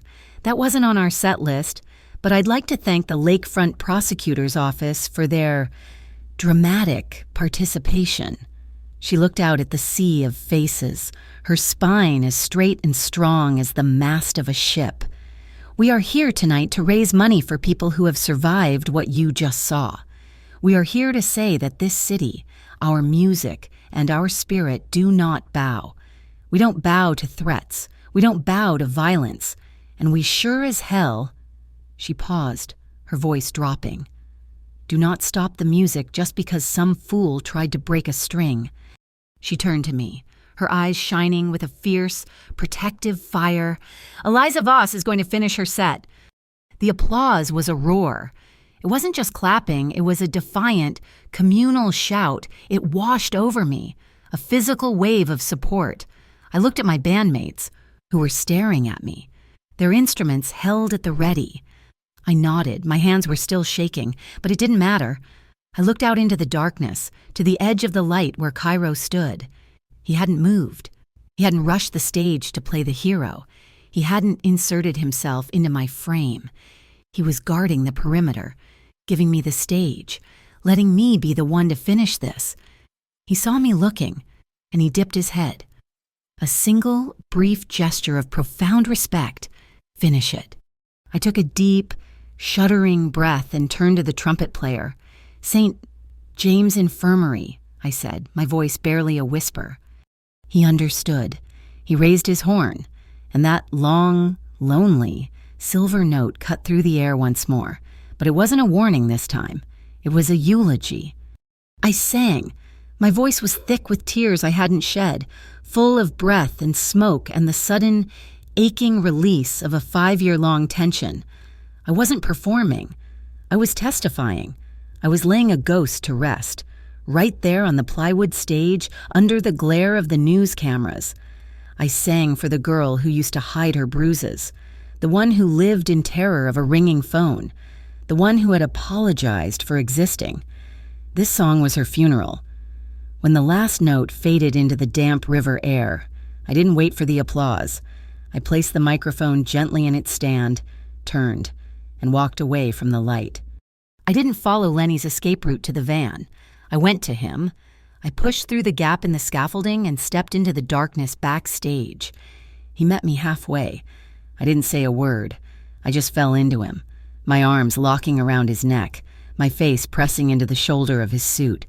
I clung to him, and his arms wrapped around me, a steel band holding me upright, grounding me. It wasn't a gentle, comforting hug. It was an anchor. It was the desperate, gasping relief of a drowning person finally finding solid land. I felt a knot I had been carrying in my chest for years, a tight, cold ball of fear and shame. Finally, painfully, break apart. I sobbed into his jacket, raw, ugly sounds of pure release. He just held me, his hand stroking the back of my head, his voice a low rumble in my ear, whispering something in Italian. I didn't know the words, but I understood their meaning perfectly. You're safe. It's over. We stood there for what felt like an eternity, until my ragged breaths began to slow and my tears started to mix with a strange, watery, hysterical laughter. "It's done, Eliza," he whispered, his voice thick. "It's finished." "Not quite," a dry voice said from the shadows. We pulled apart, though Cairo kept an arm locked around my waist, steadying me. Armand Bell stood there, illuminated by the glow of his cell phone. For the first time since I'd met him, the lawyer was smiling. It was a thin, sharp, deeply satisfied smile. "That was Prosecutor O'Connell," Armand said. "It seems Mr. Kincaid, faced with a felony extortion charge, public coercion, and the undivided attention of the law, has had a profound moment of clarity. He has accepted the witness protection deal." "He's talking," I whispered, wiping my face. "He's composing an opera," Armand said with relish. "He's giving them everything, the original encrypted phone, which he'd apparently hidden, a full confession of his work for Marrow Street, and most importantly, a detailed statement against Detective Miller at T-Pit. He'll be on a federal plane to a holding facility before sunrise. He's gone. Eliza." "And the Marrow Street crew?" Cairo asked. "Fractured," Armand said, closing his phone. "The 3 gentlemen arrested tonight were their primary enforcers, caught armed, on camera. At a high-profile charity event, the DA is overjoyed. Detective Miller was suspended 30 minutes ago, pending a formal investigation. The Bayou Beacon already has the story. The T-Pit is being internally cleansed as we speak. The house is clean. And Miss Voss..." He looked at me, his gaze softening almost imperceptibly. "You are, in the eyes of the law and the city, completely free. A free woman." The words hung in the air, unreal. The ride back to my loft was a quiet, dreamlike blur. A soft rain had begun to fall, washing the sweat and the tension from the air. Lenny drove, her eyes occasionally meeting mine in the rearview mirror. She was smiling, too, a real, small smile. Cairo sat in the back with me, his hand holding mine. Our fingers laced together on the seat. We didn't speak. We just watched the city slide by, the streets slick and shining. He walked me up the stairs to my apartment. I fumbled with my key, my hands still shaking, but from exhaustion now, not fear. I pushed the door open into the dark, familiar space. "Come in," I said. It wasn't a question or an invitation. It was a statement. He followed me inside, closing the door, the sound of the deadbolt sliding home echoing in the quiet room. I didn't turn on the lights. I just went to the window, watching the rain mist over the dark expanse of the river. "You should sleep," he said from behind me. "I don't think I can." I turned to face him. He was a tall shadow against the door. "Stay." He was silent for a long moment. Then he moved across the room, his footsteps as quiet as they had been on the first night.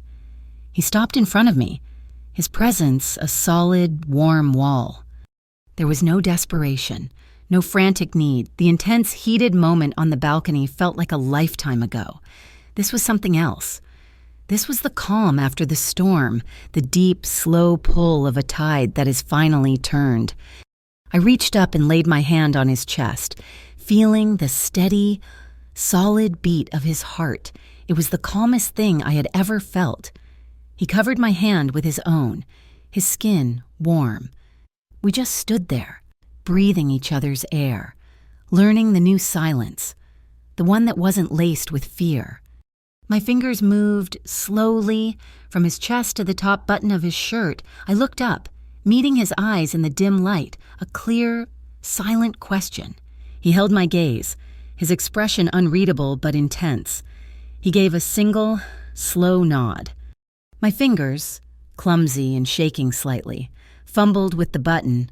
A small, soft laugh escaped him. He caught my hand, turned it over, and pressed his lips to the pulse point on my wrist, the same wrist that had been bandaged for so long. Then, his hands went to the zipper at the back of my dress. He didn't pull it. His fingers just rested there, a warm weight on my skin, waiting. I closed my eyes and leaned my head back slightly. a silent yes. The slide of the zipper was the only sound in the room. The dress, my armor for the night, pulled at my feet. We moved slowly, as if unstringing a precious instrument, each piece of clothing removed with a shared look, a pause, a silent question and a nodded answer.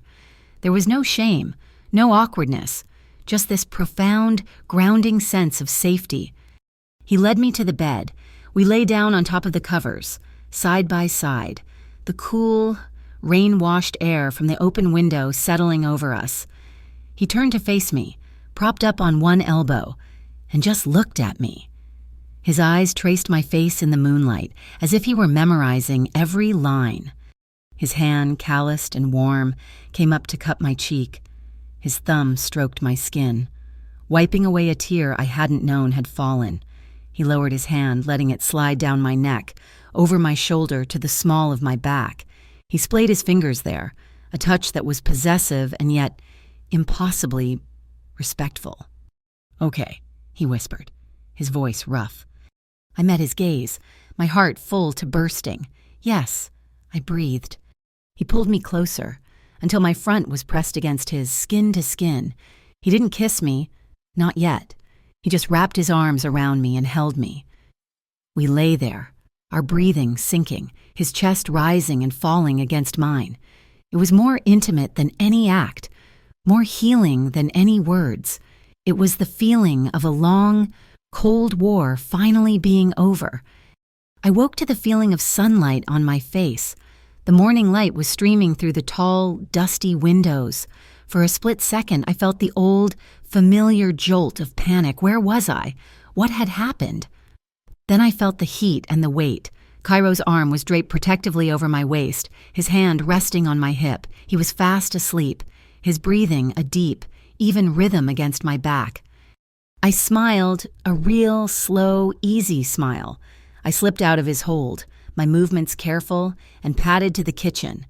I was running water into the coffee maker when his voice, gravelly with sleep, startled me. "That's against the rules, you know." I turned. He was leaning against the doorframe, wearing only his trousers from last night. His hair was a mess, and in the bright morning light, he looked unguarded and younger than I'd ever seen him. "What rule?" I asked, grabbing 2 mugs. "The rule that says you're supposed to stay in bed and let me wake up first." "I need coffee before I can even think about rules," I said, handing him a mug. Our fingers brushed, sending a small, warm spark up my arm. He took a sip, his eyes never leaving mine. "What's in the bag?" he asked, nodding to the counter. "An emergency," I said, pulling out a white paper bag from Café du Monde left over from our breakfast. "I believe in being prepared." He raised an eyebrow. "You have emergency beignets." "This is New Orleans," I said, opening the bag. A cloud of powdered sugar poofed into the air. "Everyone should have emergency beignets." I took one out and took a bite, showering the front of my t-shirt with sugar. He laughed, that rare, genuine sound I was beginning to crave. He took one for himself, and we stood there in my sun-drenched loft, drinking black coffee and eating stale, perfect beignets. He got a smudge of sugar on his nose. I reached up, my hand steady, and wiped it away with my thumb. He caught my hand before I could pull it back and pressed a kiss into my palm. It was quiet. There was no grand declaration, no promise of forever. There was just this, the conscious, deliberate choice to stand together in the sunlight, covered in sugar, and be perfectly, ridiculously, peacefully happy. It was the most normal and the most revolutionary thing I had ever done. The morning piece was a thin sheet of ice, and it cracked the moment I stepped outside my building. Sprayed across the old brick wall opposite my door, in crude, angry red letters, was the phrase, "Valente's marionette." The words were a brand, a public shaming. They weren't just attacking Cairo, they were trying to erase me, to reduce my entire ordeal to a staged play where I was nothing but a puppet. The war wasn't over. It had just moved to a new, uglier battlefield, my story. The second attack came an hour later, delivered silently to my inbox. The sender was anonymous, the subject line blank. Inside was a link to a heavily edited video clip. It was a grotesque collage snippets of the grainy footage Brent had, spliced with out-of-context shots of me laughing with customers at the club, and ending with a photo of Cairo leaving my apartment building in the early morning light. A title card was added at the end, the real Eliza Voss, from victim to Valente's whore. The email text was short. The Gulf Coast Arts Fellowship values integrity. It would be a shame if this made its way to their board of directors and to the press. Withdraw your application. Now. My blood ran cold. This was more insidious than a fist or a threat in an alley. This was an attempt to poison my future, to use my own image to destroy the life I was just beginning to build. When I showed the email to Ciro, in the quiet of Armand's office, I saw a look in his eyes I hadn't seen before. It was a cold, quiet, final fury. It was the look of a man whose patience had been utterly exhausted. "Armand," he said, his voice dangerously low. "Cancel my afternoon. Lenny and I are going to pay a visit to the Marrow Street Social Club. We're going to pull this problem out by the roots." He was going to burn them down, the old way, with fists and fear. He was going to meet their darkness with a greater darkness. And in that moment, I knew that if I let him, some part of the man I had come to know would be lost in that fire. "No," I said. Both men turned to look at me. I put my hand on Ciro's arm. It was tense, coiled like a steel spring. "No," I said again, my voice quiet but unwavering. "We fought them on the pier with light. We beat them in the courtroom with paper. We don't go back into the shadows now. Not when we're this close to the sun." I looked him in the eye. "Use the light one more time, Cairo. Let's show them we're not afraid of what they'll find." He stared at me, a war raging behind his eyes, the old instincts versus this new, unfamiliar strategy. Finally, I saw the tension in his shoulders ease, the fury in his eyes replaced by a slow, dawning respect. He nodded, a single sharp motion. He was ceding the field to me. He was trusting my way. The plan we devised was audacious, a final, magnificent act of defiance. We would take their chosen dungeon, the place where they had tried to bait me, and we would turn it into our stage. We would hold a live recorded performance at the Esplanade Cold Storage. Armand sent out the invitations, not just to the press, but to the board of the Gulf Coast Arts Fellowship, to Prosecutor O'Connell from the Lakefront office, to our trusted contacts at the Bayou Financial Crimes Directorate and the newly cleansed South Shore Anti-Mob Commission. The event was billed as an exclusive live recording session, the debut of Eliza Voss. It wasn't just a concert. It was a public deposition disguised as a work of art. Lenny transformed the cavernous, refrigerated warehouse into a stark, minimalist theater. There were no decorations, no velvet curtains. There was only a single, round platform in the center of the vast concrete floor, lit by a battery of harsh, white, shadowless film lights. A single microphone stood in the center. The cameras were placed around the perimeter, their lenses exposed, capturing every angle. There would be no dark corners for anyone to hide in. The night of the performance, the air inside the warehouse was frigid, my breath pluming in front of me in white clouds. The invited guests, bundled in coats, sat on simple wooden chairs, their faces a mixture of confusion and anticipation. As I was about to go on, a disturbance broke out near the loading bay doors. A half-dozen Marrow Street thugs, sent to disrupt, to intimidate, tried to push their way inside. They were met not by Cairo's men, but by a calm, professional team of uniformed city security guards, hired by Armand, who checked their names against a list and politely, but firmly, denied them entry. All of it was captured in the clear, unforgiving view of a Bayou Beacon news camera.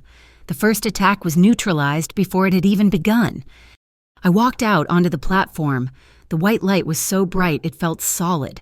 The cold from the concrete floor seeped through the soles of my shoes. I was freezing. I was terrified, and I had never felt more powerful. I took the microphone.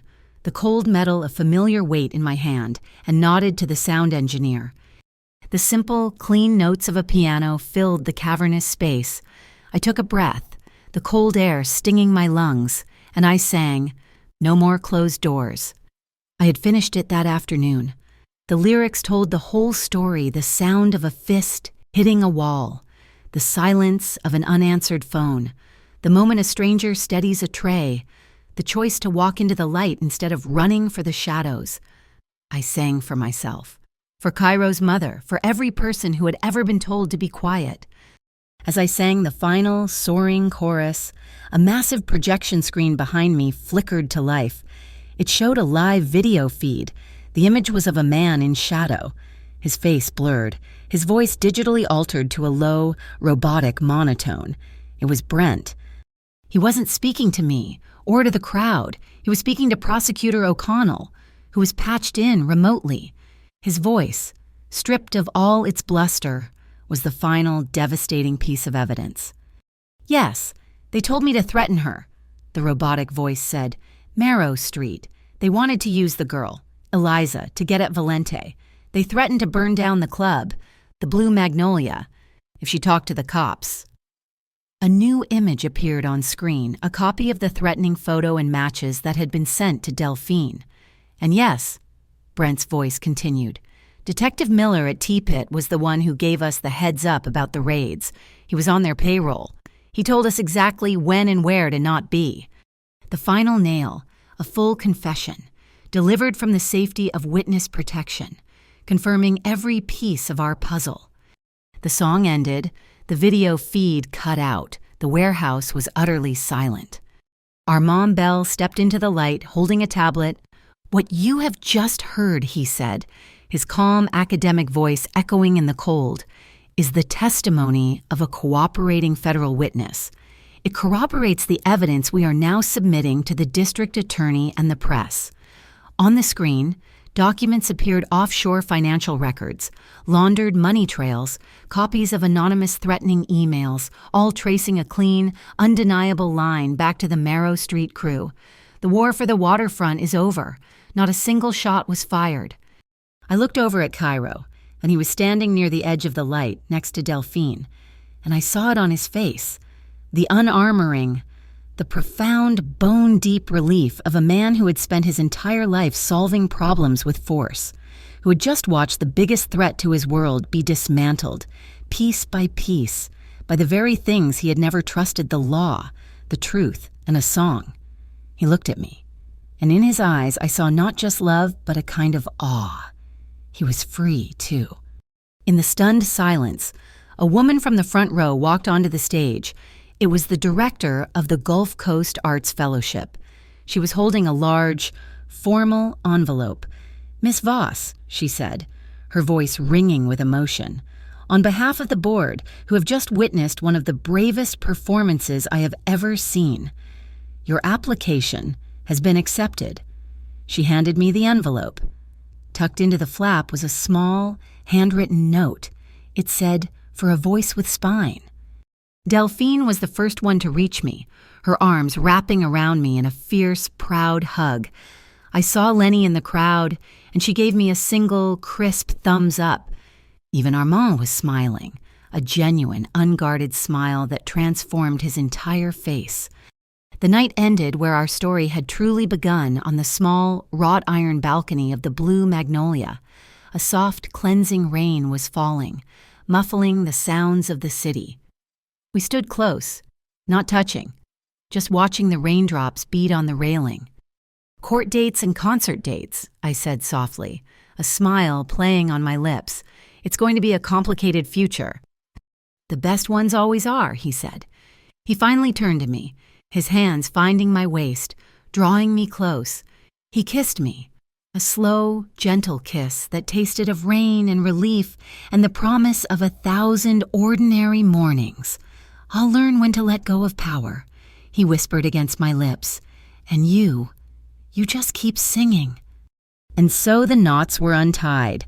In the weeks that followed, the Marrow Street crew was systematically prosecuted, their empire of fear crumbling under the weight of Armand's paper wall. The T-Pit was purged, its corruption exposed to the light, and Brent Kincaid was taken care of, in the truest sense of the word, protected by the law, and held accountable by it, sentenced for his own crimes after his testimony was complete, and I, Eliza Voss, stood in the center of it all, my voice ringing out from the stage, no longer a puppet, no longer a victim, but the master of my own story. Thank you so much for listening to our story. We're curious. Where in the world are you tuning in from? Let us know in the comments below so we can connect and share our thoughts. If you enjoyed this journey, please subscribe to our channel, Mafia Boss Stories. Give this video a like and show your support by hitting the hype button to help this story reach more listeners.